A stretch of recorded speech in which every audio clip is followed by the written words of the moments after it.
Olá, pessoal, boa noite a todos. Espero que todos estejam bem. Hoje, uma dinâmica diferente do canal Recuperação em Foco. Acabei de sair de uma live, que também já está gravada lá no Instagram, e agora mais uma live com a Érica. Mas antes de a gente começar, vamos assistir uma vinheta e aí a gente já se apresenta, e que vocês sejam todos muito bem-vindos ao canal.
Agora sim! Obrigado a você que veio pelo YouTube, obrigado a você que veio pelo Facebook. Já estamos aqui nas plataformas assessoradas simultaneamente. Então, compartilhe essa ideia, marque pessoas, faça o seu comentário, interaja conosco. Esse tema é de máxima importância. E sou Jairo Teles, sou idealizador desse projeto, que tem dado muito fruto e tem dado muito certo, graças a vocês que têm nos acompanhado. E através de vocês também vêm as escolhas dos temas. Então é interessante a sua multiplicação dessa ideia, a sua interação conosco. Érica, seja bem-vinda e Obrigada. se apresente para as pessoas te conhecerem. Claro. Bom, primeiramente, eu gostaria de agradecer o convite do Jairo, do pessoal aí, em nome de todo o pessoal da Recuperação em Foco. Já parabenizei aí o Jairo pela grande iniciativa. Eu sou uma pessoa muito adepta ao circular do saber, né? Vamos fazer esse saber circular para a gente começar a fazer mais prevenções aí. Então, parabéns mais uma vez, que você continue tendo sempre essa garra, porque quanto mais a gente consegue informar, mais prevenção a gente consegue fazer, né? Meu nome é Érica, eu sou psicóloga, eu tenho especialização em saúde mental e cognição, também tenho especialização em neuropsicologia, venho cursando aí, né, uma pós-graduação em transtornos alimentares, psicanálise e cultura, e tenho já uma vasta experiência desde o meu último ano de faculdade até então com a área da dependência química, que foi uma área da qual eu escolhi para atuar. Já no último ano de faculdade, eu já sabia que era nisso que eu queria trabalhar.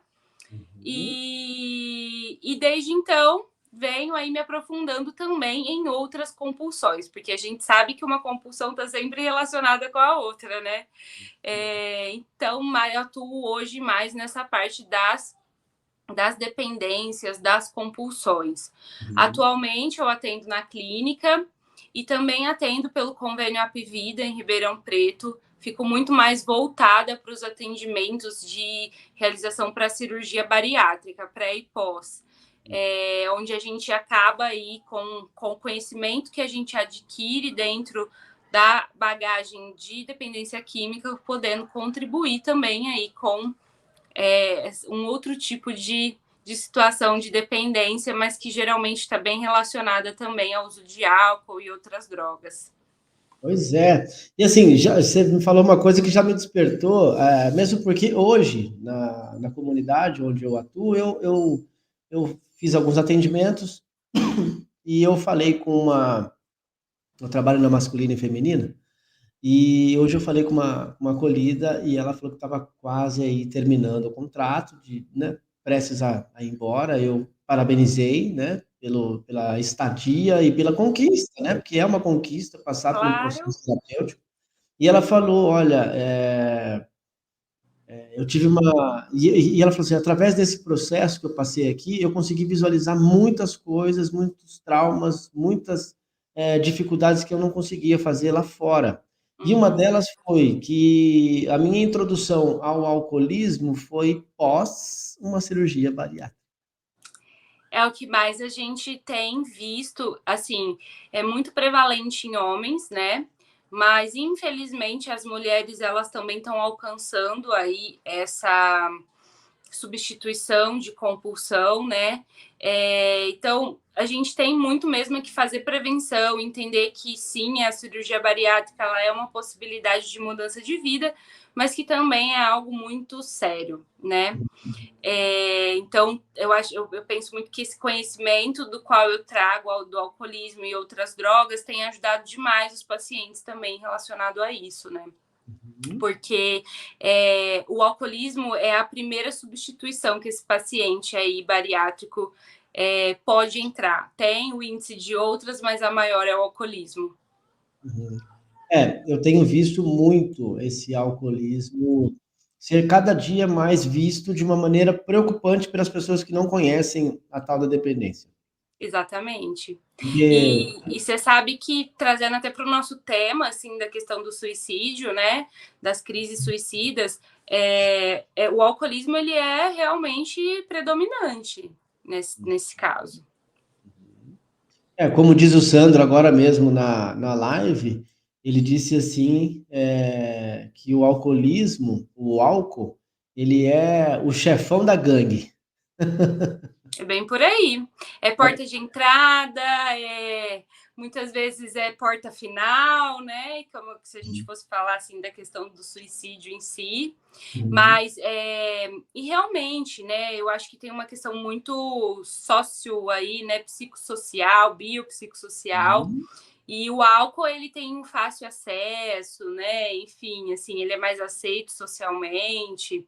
Então, com certeza, o álcool é enfim, né? É o que entra aí muitas vezes em todo esse contexto. Sim. Olha que legal esse comentário, ó. O Leandro é um amigo aqui da rede social, e aí parece que ele te conhece também, né? Boa noite, Jairo, meu amigo, e né, saudades de você. Parabéns pelo projeto, boa noite, Érica, obrigado pela presença. Deve Que conhecer ele por legal. aí. A gente às vezes escuta pelo nome, né? Mas Ah, muito obrigada a você pela presença e por estar participando. Se você puder, compartilhe aí com pessoas que você acha que precisa ouvir ou que você apenas queira compartilhar a nível de informação. muito legal. E ele já faz uma contribuição, olha lá. Eu tenho uma Vamos lá. prima que passou por essa substituição de compulsão, olha aí. Mas passou talvez pela substituição no sentido da cirurgia ou geral, assim, né? Porque a dependência substitutiva é algo muito comum. E aí a gente pode falar de diversas, né? Ó, por exemplo, eu fiz um ano, logo que eu me formei, no último ano de faculdade, eu trabalhei na parte num projeto, né, era um estágio entre a UNAERP e a Defensoria Pública. Então, eu atendia muitos casos de mulheres, na verdade, os casos que chegavam de mulheres ali na questão de violência doméstica, estava sempre muito envolvido com a parte de, às vezes, o marido fazer uso de alguma substância ou a própria mulher em si, né? E aí foi onde eu fui me interessando ainda mais por essa parte da dependência. E aí eu pedi para fazer um estágio, eu escolhi a ênfase institucional no último ano e eu pedi para fazer um estágio numa comunidade terapêutica. E lá eu me apaixonei, eu entendi a importância da psicologia nesse contexto.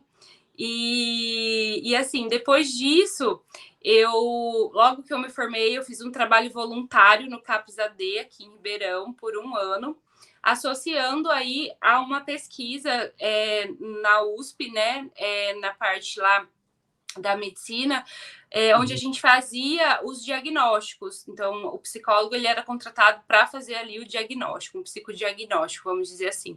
Em muitos casos, a gente encaminhava para o CAPS AD. Então, também tem essa correlação. E depois eu fui chamada para trabalhar numa comunidade terapêutica em Sertãozinho, masculina. Trabalhei por 4 anos e meio lá, da qual eu sou muito grata por tudo, por todo o aprendizado, porque é sempre uma troca. E com isso, fui me aproximando muito da rede também, né, de atenção psicossocial. E depois surgiu a oportunidade do trabalho na Apvida, fui para lá, e fui chamada para trabalhar também numa comunidade feminina aqui em Ribeirão Preto. E aí fiquei por pouco tempo na feminina, não por ser feminina ou algo assim, mas porque realmente não estava conseguindo conciliar os horários, né? Então hoje eu venho trazendo um pouco também dessa bagagem a respeito da cirurgia. Eu vi que ele mencionou talvez aí que ela de fato passou pelo processo de cirurgia bariátrica, né? E inclusive, Jairo, só aproveitar para falar, na semana passada, eu fiz uma live junto com a Joyce, nutricionista, que é uma das nutricionistas que fazem lá. Você tem acesso a essas mulheres, a esses homens e tal. Então, quando você puder, indica para assistir a live para poder ser um pouco mais informativo essa parte do alcoolismo, né? Porque muita gente nega, muita gente fala que não usa só para ser liberado, enfim. Ou às vezes realmente não faz uso nenhum, mas depois acaba tendo essa substituição. Perfeito. Pessoal, aonde está a live? Está aí, nesse canal. Então acesse esse canal lá no Instagram. É o canal da Érica, vai estar lá a live gravada. E eu tenho acompanhado, eu sou assim muito assíduo da galera que vem para cá.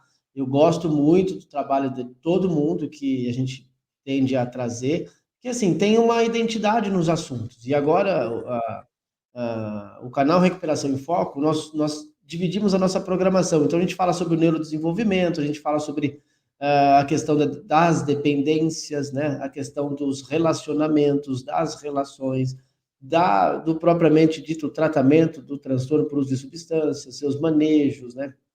Indicativos. Por exemplo, agora a gente saiu de uma live com a modalidade de acompanhamento terapêutico, que é uma outra situação.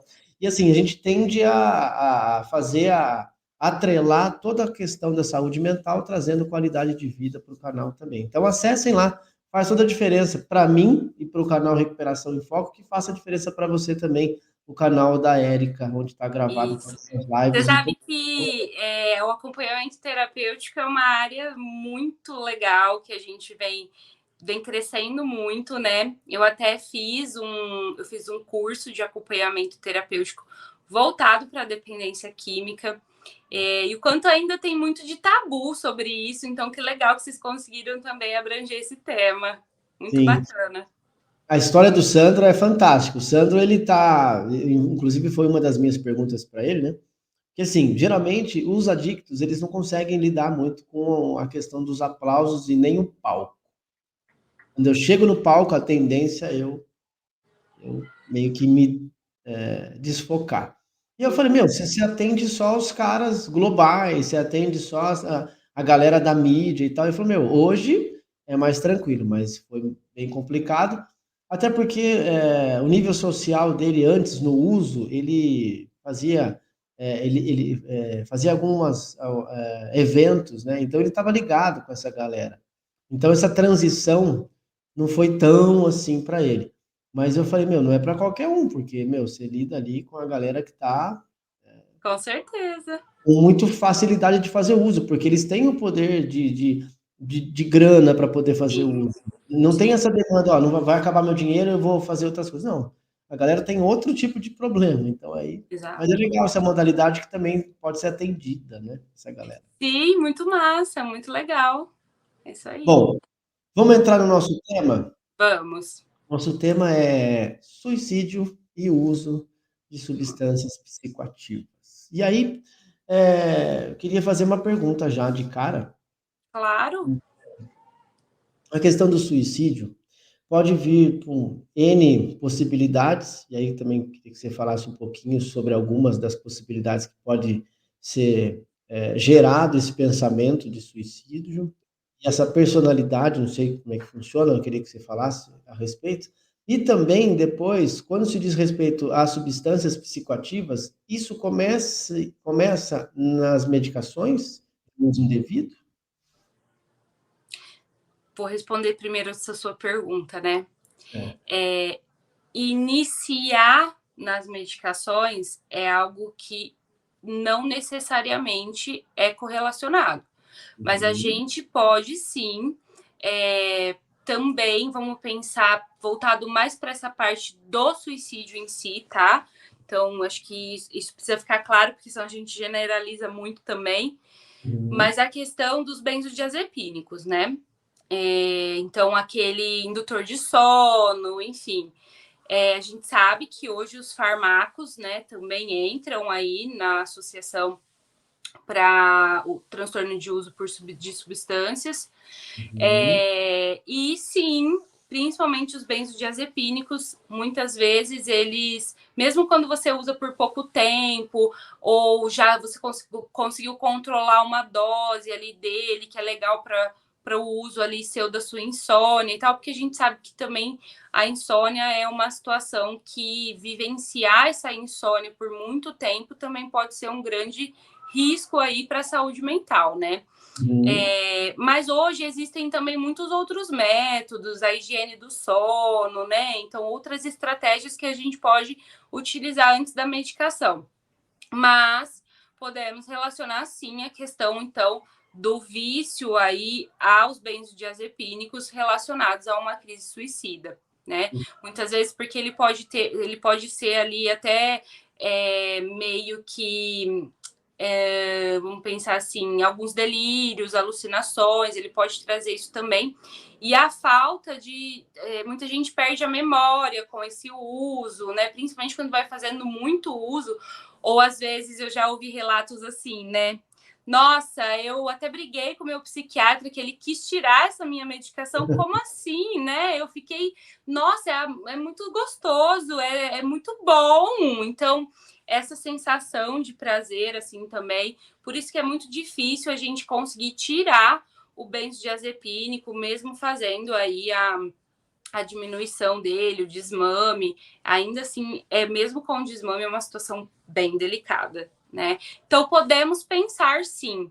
Até porque, se a gente pensa um pouco na questão da crise suicida, né, do comportamento suicida, muita gente se refugia no sono, a gente tem muitas, hoje em dia, principalmente mais em adolescentes, talvez aí, fazem o uso de uma medicação com o uso do álcool ou outra substância.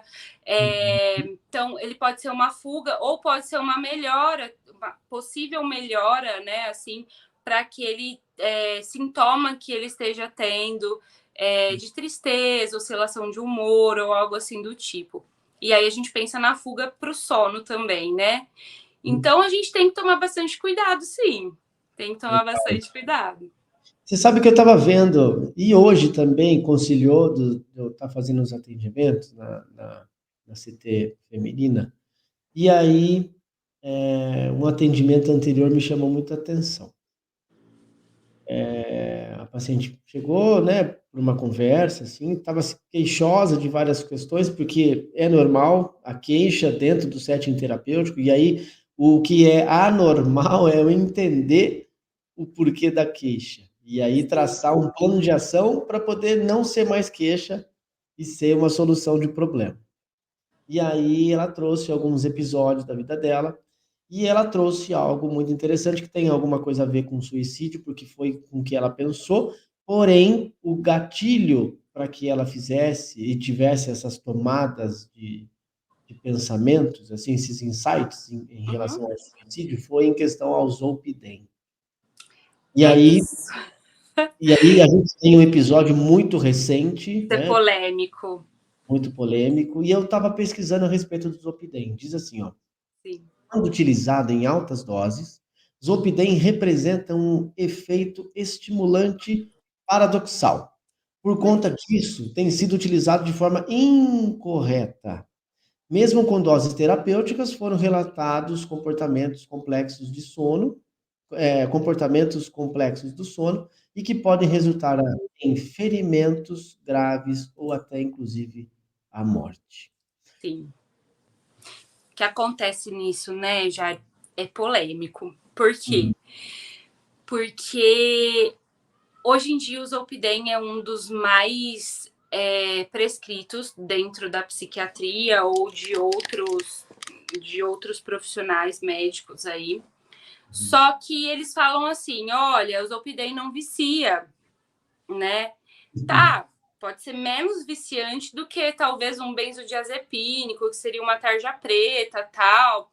Talvez os efeitos colaterais a longo prazo sejam menores do que relacionados aí aos benzodiazepínicos. Porém, hoje a gente tem estudos já que vêm trazendo essa dificuldade de também ser uma medicação que vicia, sim, né? Na verdade, se a gente for pensar em vício, vício é tudo aquilo que a gente consome em excesso e que depois a gente não consegue ficar sem. E sempre vai ter um motivo do porquê daquele vício.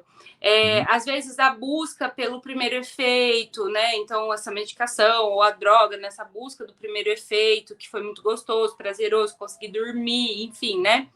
E esse primeiro efeito, a gente vai ficando tolerante a isso, entendeu? Então, isso pode acontecer com sertralina, fluoxetina, enfim, qualquer outra medicação. Mas nós temos esses indutores do sono que eles são realmente os mais suscetíveis aí, não tem como. E o que acontece, né? A gente tem visto cada vez mais pacientes apresentando. Então, assim, ó, vou contar só 2 casos, porque tem muitos outros, mas 2 casos que eu atendo e que chegaram a um nível muito grave, tá? Então, o primeiro deles, eu atendi uma mulher, ela tinha, se eu não me engano, na época que eu comecei a atender ela, uns 30 e poucos anos ali. E ela já tinha sido internada numa clínica, num hospital psiquiátrico, por conta do Zolpidem, tá? Então, assim, ela fazia uso de caixas e caixas por dia, né? E aí ela foi hospitalizada. A abstinência dela foi um processo muito dolorido. Então, assim, era uma paciente que ela relatava assim: eu não quero mais nada, eu não quero viver, eu não quero fazer mais nada, eu só quero tomar o remédio, né? Então, eu só quero tomar o Zolpidem. O nível de depressão, de ansiedade que essa paciente estava era altíssimo. E aí ela saiu da internação e assim, totalmente, você vai para a sessão totalmente mais dopada, né? Sem muita consciência e tal. E ela disse: olha, eu saí da internação, hoje eu tomo 4 caixas por dia. Por dia. Isso só para te cortar, eu acabei sendo curioso, cada caixa tem 20 comprimidos, só para lembrar. Sim. Depende, e assim, eu não sei te falar se são sempre a mesma dose, mas acho que depende também, vai ter aí algumas doses, né? Algumas miligramas e tal.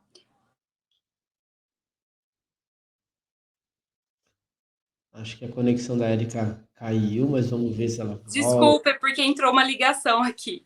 Tudo certo. Então, ela falou assim: hoje eu tomo só 4 caixas, né? E me sinto assim. Ela falou: eu não me sinto feliz, Só 4. eu não me sinto realizada, não tenho vontade de fazer nada, né? Isso que ela já tinha passado por um período de abstinência. Então, assim, ela tomava, sei lá, 10, se eu não me engano, caixas por dia e passou a tomar 4. Uma redução de danos ali, né? Mas chegou da internação e já começou a usar essas 4 caixas. E ela não sabia mais viver sem ser para tomar o remédio, né? E uma outra também pessoa que ela iniciou o uso do Zolpidem e logo precisou parar, porque ela começou a apresentar sintomas psicóticos. E hoje a maioria dos estudos vem trazendo que tem sim a chance aí de efeitos psicóticos com o uso do Zolpidem. Então a gente tem que tomar muito cuidado, né? Saber certinho por quanto tempo eu vou tomar, se eu vou associar isso a, por exemplo, minha psicoterapia, se eu vou tratar essa insônia de uma outra forma também. A gente tem que entender que esses medicamentos indutores de sono, eles têm tempo de duração e quantidade, Exato. né? Então, isso é algo... E aí, se a gente for parar para pensar nesses 2 exemplos, que nem a paciente que teve sintomas psicóticos, ela teve ideações suicidas, né? E a outra paciente, claramente, porque ela está dizendo assim, eu não sinto mais prazer pela vida. Meu único prazer é tomar minhas 4 caixas de remédio e tentar dormir, né? Então, falando disso, a gente até associa o nosso tema. Uhum. E uma curiosidade, o consumo indevido do Zolpidem, misturado com o álcool, por exemplo. Piora muito mais. Muito Né? mais. Não só o Zolpidem, né? Mas, por exemplo, como a medicação de tarja preta, um Rivotril, um clonazepam, né? Se você associa, não só com o álcool, né? Mas a gente associa com outras drogas também, que geralmente não costuma dar muito bom, Sim. né? Eu, como um dependente químico, estando em recuperação, eu nunca tive esse prazer de misturar essas 2 bombas aí. Eu só tive o prazer de usar todas as bombas possíveis, todas as substâncias, mas essa associação de medicamento com substância psicoativa ilícita eu nunca fiz. E eu vejo isso no setting terapêutico cada vez mais frequente. Sim. Uma outra coisa que também geralmente acontece muito, tá? Eu até nem gosto muito de trazer exemplos, dependendo da situação, mas eu vou dar um exemplo, né? Eu costumo dizer assim para os meus pacientes que a medicina ela tá menos avançada do que o uso de drogas. Porque hoje eu acho que você deve estar vivenciando aí, experienciando a questão da K9, né? A gente falava um tempo atrás, o que é 1 ano e meio atrás, sobre a K4, né? E aí hoje a gente está falando da K9. Então, assim, tem evoluído muito os tipos de substância, e enfim. E aí, alguns pacientes que eu já atendi, eles trabalhavam ali fabricando cocaína e tal. E muitos deles falavam: olha, Érica, o que menos tem ali é cocaína. Então, assim, tem muito mais. Exemplo, às vezes, veneno de rato, pó de vidro, enfim, né? Então, as pessoas, elas acabam se viciando, não é na cocaína atualmente, elas se viciam em uma diversidade de substâncias químicas, né? Que associadas dá ali o que dá, né? Enquanto a gente vem estudando como trabalhar com os sintomas de abstinência da cocaína. E aí a gente está falando da cocaína mesmo. Então a gente precisa cada vez mais fazer essa ciência mesmo, aumentar aí, né? Para poder conseguir chegar de fato a entender um pouco melhor tudo isso, né? E aí a gente vê muitos relatos de pacientes que, por exemplo, assim também não tinha cocaína ali, mas tinha medicação, né? Então, o que vai fazer com a medicação? Não é só o ato de tomar, mas muitos pacientes, tipo com benzodiazepínico, por exemplo, que cheiravam a medicação, né?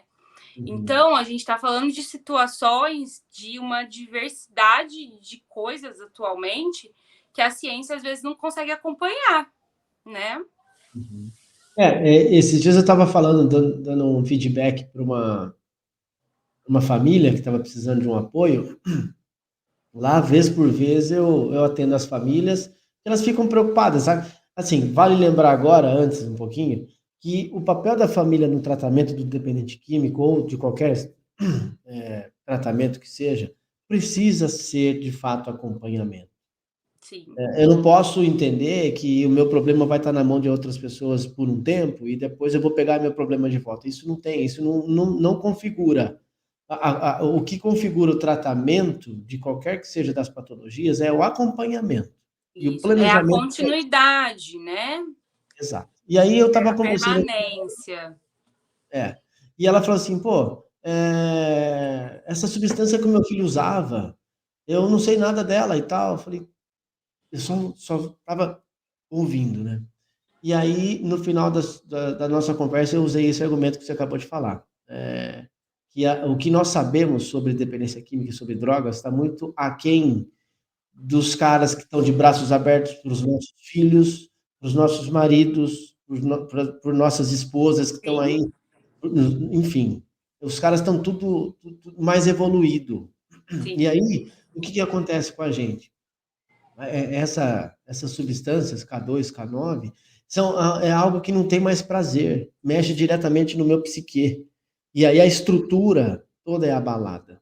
E a Sim. minha questão da abstinência, isso é galopante. Na minha época de fumar, era bem assim, eu precisava de 4 pessoas para mim acender um baseado. O cara que dirigia o carro, o cara que iria buscar na biqueira, o cara que tinha o isqueiro e o cara que sabia enrolar. Sim. Precisava pelo menos 4. Hoje não. O acesso a É muito tudo isso. fácil.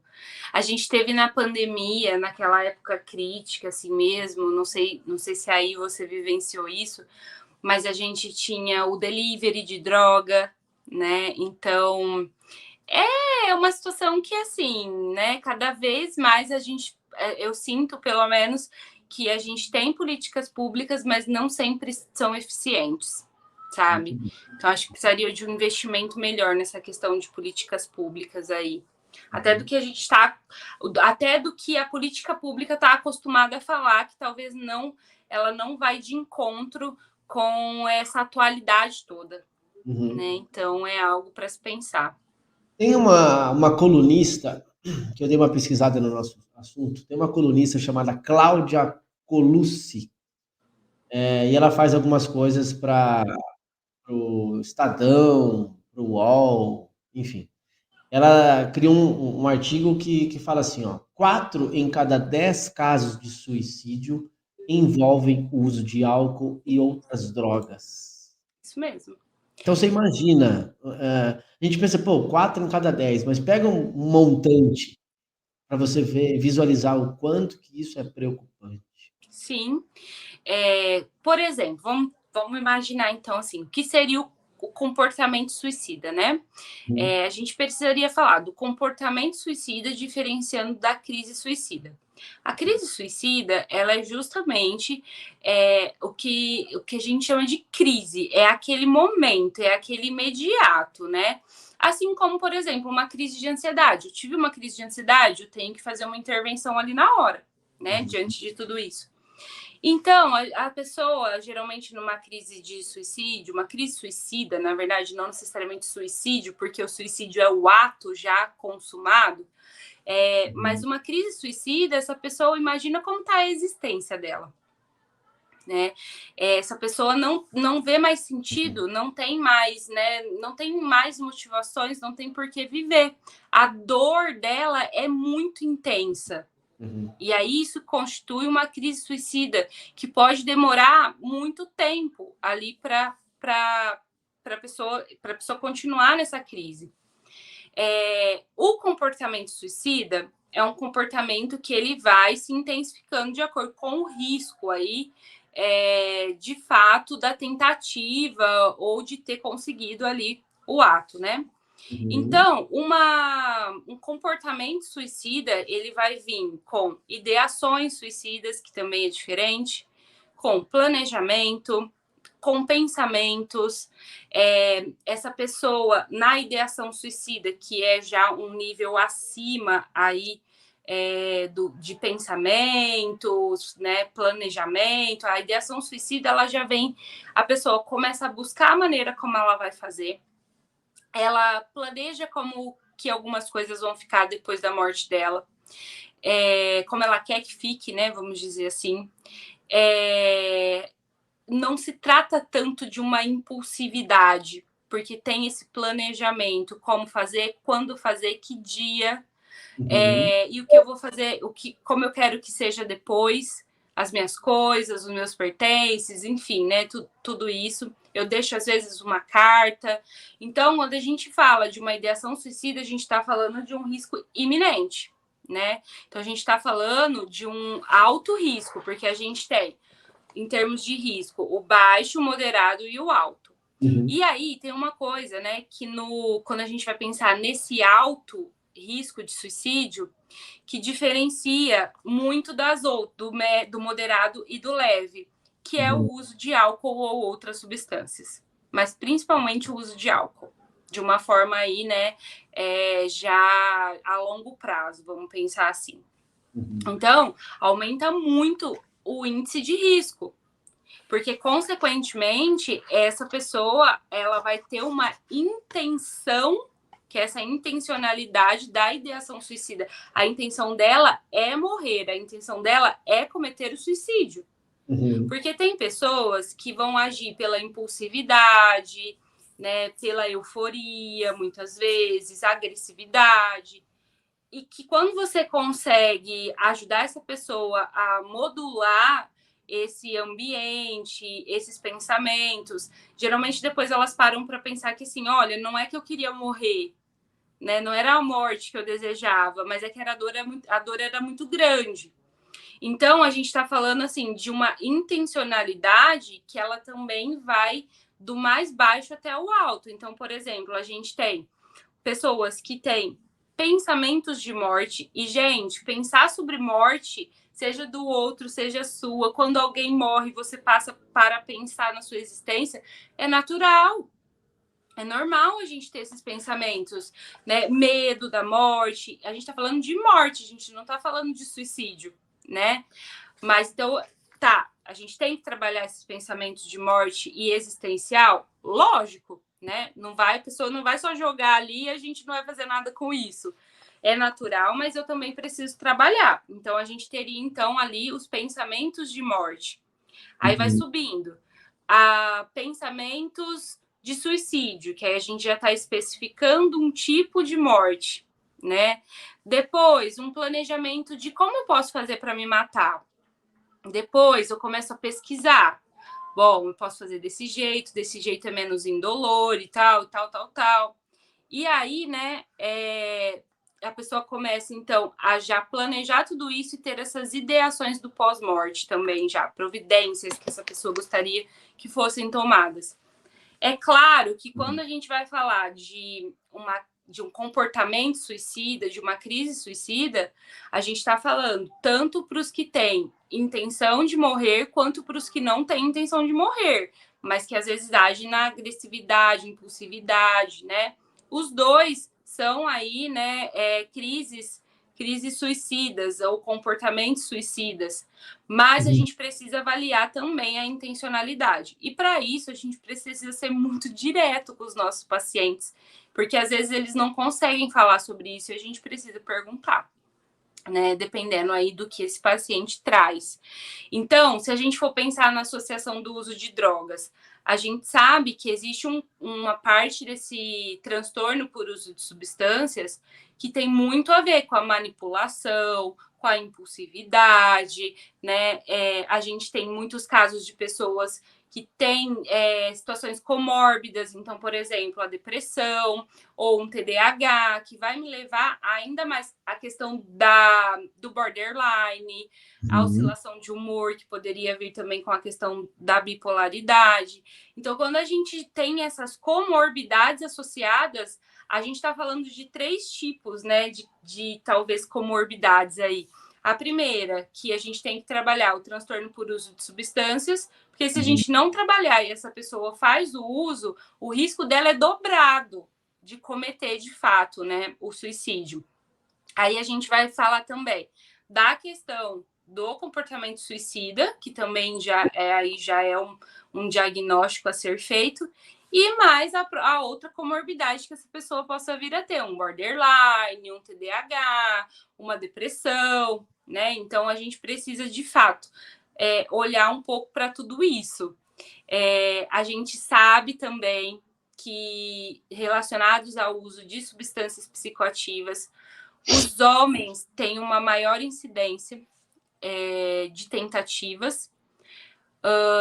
A gente sabe que você estava falando das famílias, então os estudos já trazem que mulheres que são codependentes ali, né, que passam também vivenciam o processo de uso ali do companheiro, geralmente elas tendem a fazer mais uso de álcool, e também leva aí a questão também de uma prevalência de suicídio, né? Então, a gente tem muito isso. As mulheres, falando de transtorno por uso de substâncias, não necessariamente essa questão da família, mas o que vem muito nelas é a questão mais da comorbidade. A gente vê mais a fase da comorbidade ali, que a gente consegue trabalhar, mas um tratamento efetivo mesmo, a gente teria que pensar num trabalho para transtorno por uso de substâncias e o transtorno ali comórbido que a pessoa tenha. Muito legal. Você falou a questão do TDAH e os outros sentidos aí. A gente vai ter uma palestra agora, dia 6 de maio, numa escola aqui de Campinas, chamado Bento Quirino. Você que está nos acompanhando no canal, eu vou tentar fazer uma transmissão ao vivo no dia. Nós recolhemos aí alguns profissionais muito interessantes e muitos sabedores do que se trata, né, sobre o TDAH.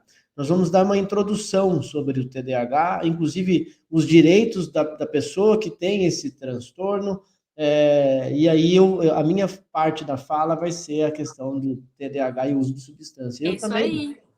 queria falar uma questão aqui. Ó. O TDAH se desenvolve antes dos 7 anos de idade, cerca de 6 anos antes do início de dependência de substância psicoativa, e considerando-se que esse tratamento representa tratamento farmacológico. Então, assim, dentro do TDAH, o início do transtorno por uso de substância associado vem com o tratamento farmacológico. Através aí do Vinvance, que também é outra polêmica, né? E aí outras, Ritalina, né? enfim, tem uma série de fatores que podem sim ser o agravante aí do sujeito. Inclusive, tem um documentário, não sei se você já viu na Netflix, eu não vou lembrar o nome do documentário agora, mas ele fala muito da Ritalina e como ele ajudou algumas pessoas, mas o quanto ele também foi extremamente viciante. Me lembro que eu também cheguei a atender um paciente que o início de tudo, ele usava cocaína, né? E aí foi pro crack, e ele foi fazer uma avaliação psiquiátrica e o psiquiatra disse que, sim, ele teria aí sintomas de TDAH, né? E aí foi tratar o TDAH, porque, na verdade, o TDAH e o uso de substâncias, o transtorno por uso de substâncias, eles são muito parecidos, né, em vários aspectos. E aí ele começou a fazer o tratamento e a única forma que ele conseguia de não usar crack era usando a Ritalina. E aí ele começou na Ritalina. Então, quando ele estava lá no tratamento, a gente trabalhou muito mais a questão da Ritalina do que propriamente a questão do crack, né? Então, e aí muitas vezes ele se sabotava, porque daí ele ia usar o crack, porque ele sabia que ele não ia conseguir parar, então para isso ele teria que voltar ao uso da Ritalina. Então, assim, eu acho que é um tema extremamente relevante e se você conseguir fazer a transmissão online, eu acho que você vai ter um alcance de pessoas informadas muito maior, né? Sim. A ideia é a gente fazer a concentração lá no dia 6, para poder a gente fazer, quanto mais pessoas observarem a questão do TDAH nas escolas. Até, gente, é um absurdo. Nós vivemos o ano de 2023 e ainda existem professores que não têm a sensibilidade de encontrar e identificar os transtornos dentro de sala de aula. É Ou impressionante. o oposto, né? essa necessidade de, a todo custo, de não dos professores, mas até mesmo da família, de que a criança tenha um diagnóstico, seja autismo, seja TDAH, seja TOD. Então, assim, eu faço muita triagem, né? Então, quanto o número de crianças, e é lógico, aumentou as crianças com ansiedade e tal, justamente por conta da pandemia, o vício em jogos e tal. Mas também aumentou muito a necessidade da família de tirar a própria responsabilização aí e jogar para um transtorno, né? Então a gente precisa realmente ficar muito atento, porque aqueles que realmente precisam entender que pode se tratar de um TDAH, às vezes não tem esse suporte, porque tá tudo muito generalizado, né? Agora virou moda, né? Ah, não sei o que lá, eu tenho TDAH, né? É isso mesmo. Uma questão agora. Ou autismo, né? Sim. Inclusive, um paciente me falou um dia, ele estava numa abstinência crítica, que a abstinência crítica ela pode vir aí em diversos ângulos e em diversos momentos dentro do setting terapêutico, né? Dentro de 9 meses, 180 dias, enfim. Ele falou assim: não, eu preciso ir embora. Eu tenho que cuidar do meu filho que tem TEA. É daqui agora. Ninguém está cuidando dele. E aí Mas quem cuidou enquanto ele estava em uso, né? Exatamente. Ele abandonou, literalmente. Pois é. Bom, eu tenho mais uma pergunta bem interessante, que inclusive deve ser de algumas pessoas que estão nos assistindo. Pessoal, vocês têm toda a liberdade de deixar um comentário aí, uma pergunta, interagir com a gente, tá?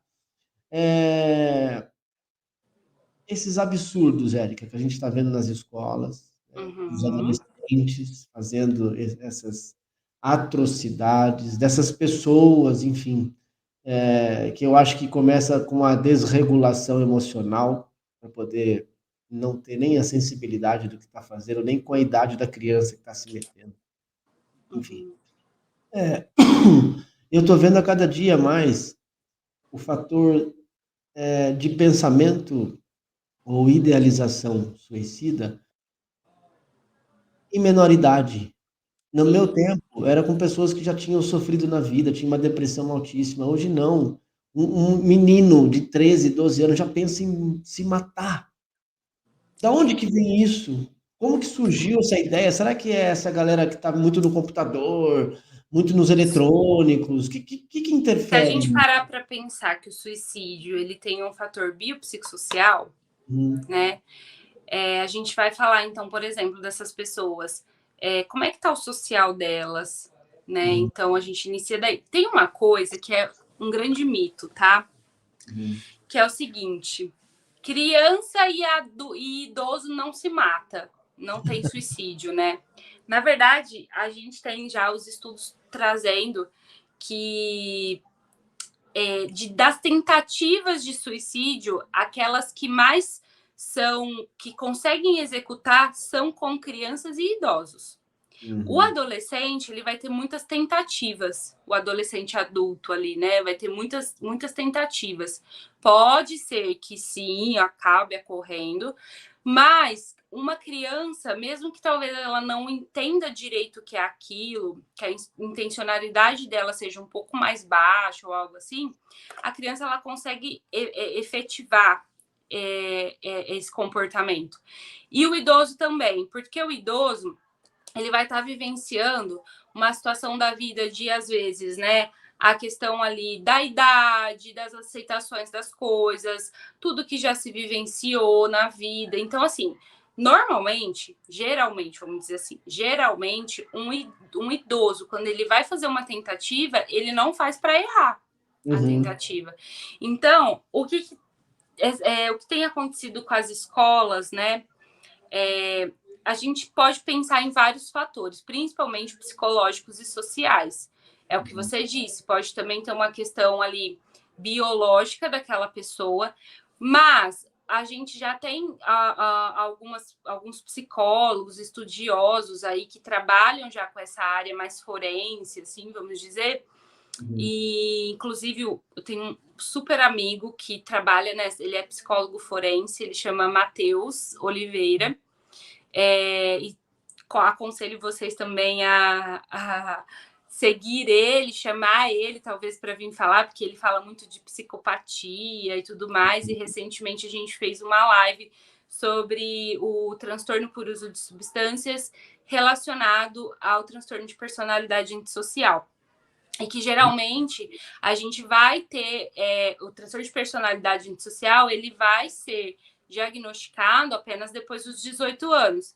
Porém, ele precisa necessariamente de apresentar alguns traços de transtorno desafiante opositor, que já se inicia na infância e na adolescência. Então, a gente pode ter um pouco desses traços aí, pode ter uma questão de sofrimento emocional também desses adolescentes.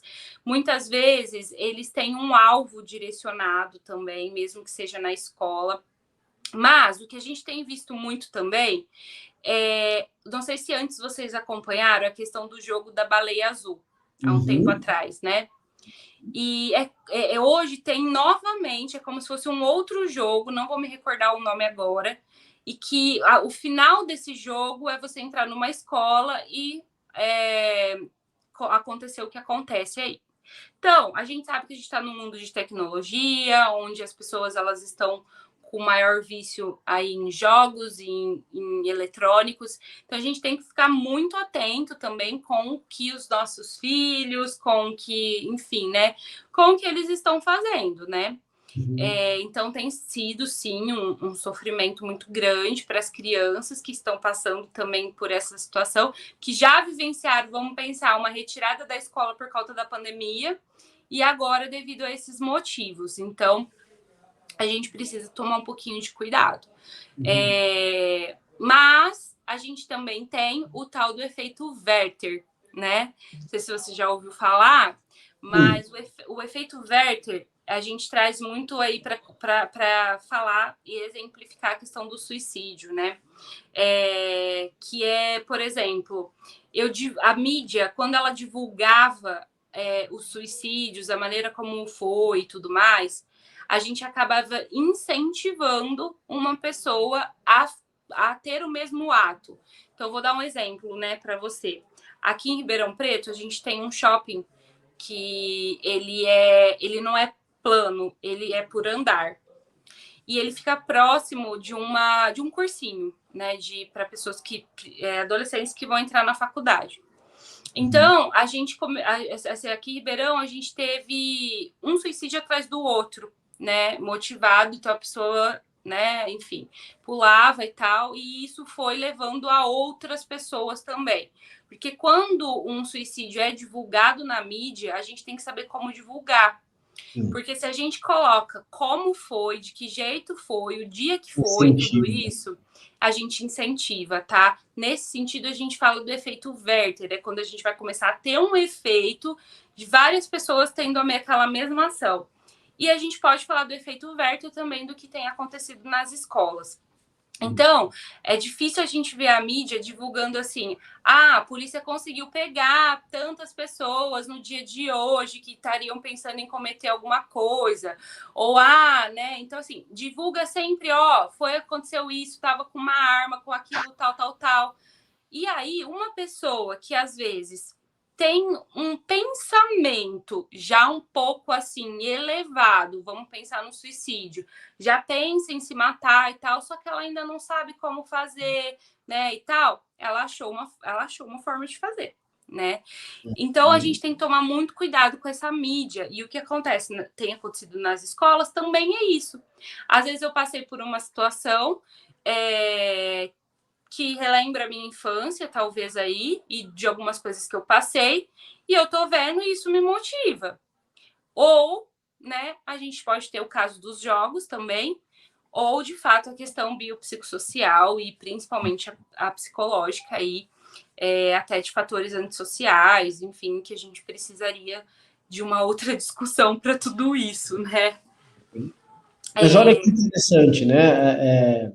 Esse assunto que nós trouxemos é um assunto que está aí nas mídias, né? É um assunto que está em preocupação. Você que é pai, você que tem a séria tendência de não acompanhar o que teu filho está fazendo na rede social.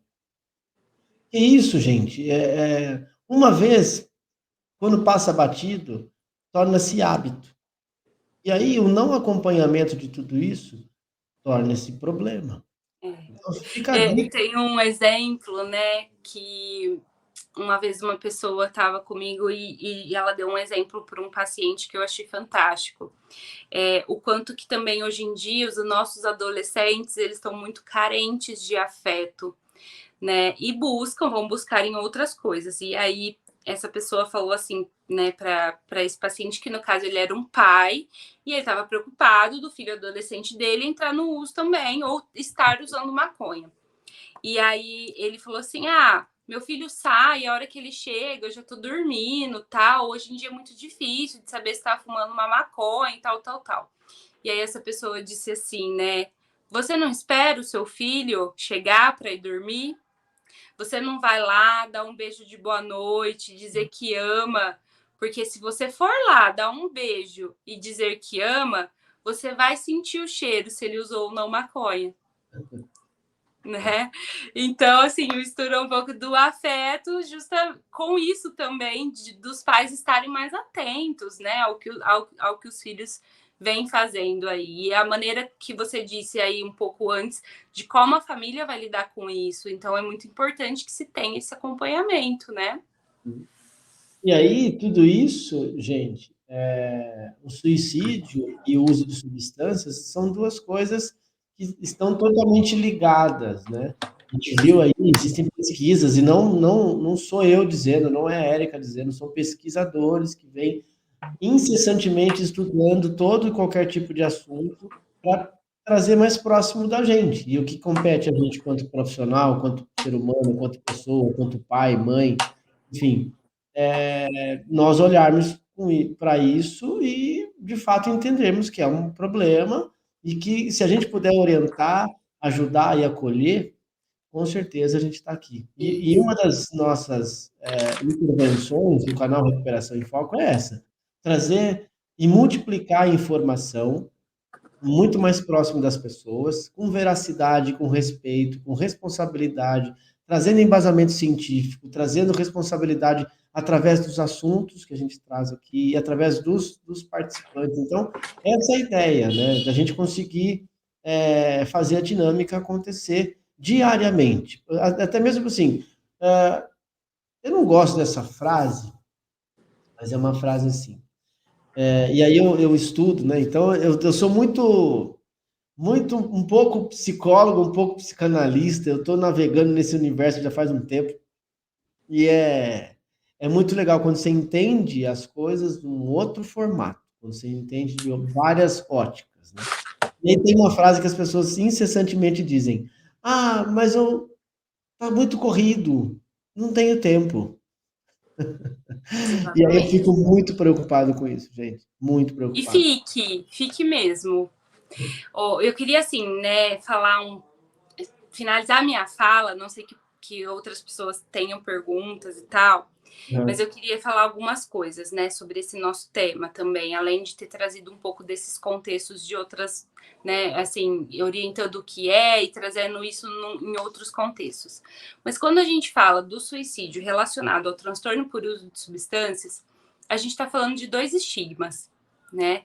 Então, primeiro, a gente está falando o quanto que o transtorno por uso de substâncias hoje em dia tem-se muito, mas muito estigmas sociais, enfim, né? Que é uma das coisas que a gente tem que estar sempre trabalhando. Mas também a questão do estigma do suicídio. E aí a gente vai voltar para uma série de coisas que aí também entraria muito no individual, como, por exemplo, religiosidade, trabalho, enfim, né? Tudo isso aí. Então, a gente está falando de dois estigmas para a saúde mental muito grandes. Então, a gente tem que tomar, a gente tem que estar atento enquanto profissional para isso. Porque o paciente, as pessoas falam, quem fala não faz. Mentira, quem fala está te dando um alerta. Uhum. Né? Então, a gente tem que tomar cuidado nesse sentido. Uhum.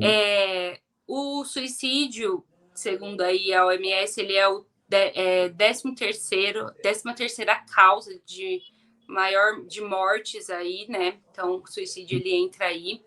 A gente sabe que a cada 1 segundo 40 pessoas cometem o suicídio, então a gente também tem que se atentar bastante para isso. Uma outra questão que eu queria trazer, que aí são alguns achados de pesquisas, né? É que quanto maior o número de drogas que eu usar, mais alto vai ser o meu risco. E também que dentro das drogas ilícitas, as drogas que estão mais associadas ao suicídio os opioides, tá?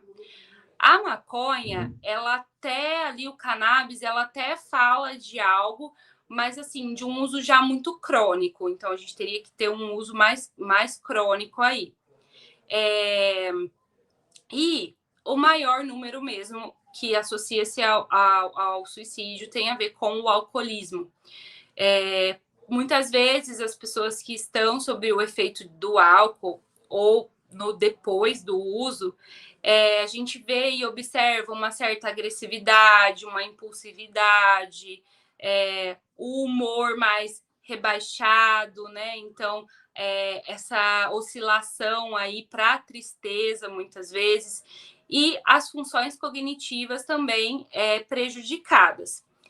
E aí, quando a gente vai falar disso, né, de um paciente alcoólatra, a gente tem que levar em consideração tudo isso que o álcool faz ali, seja no momento do uso ou depois, porque ele é uma droga depressora, mas também o quanto que, às vezes, no uso, a gente tem um fator que é aí um paradoxo, é uma linha de, né, uma rua de mão dupla, porque ao mesmo tempo pode trazer uma certa coragem para essa pessoa de algo que ela estava pensando e ainda não havia feito nada, ou talvez essa coragem ela é ainda mais diminuída por conta de que muitas vezes o uso de drogas ele está muito associado à questão aí de uma anestesia para certas dores, né?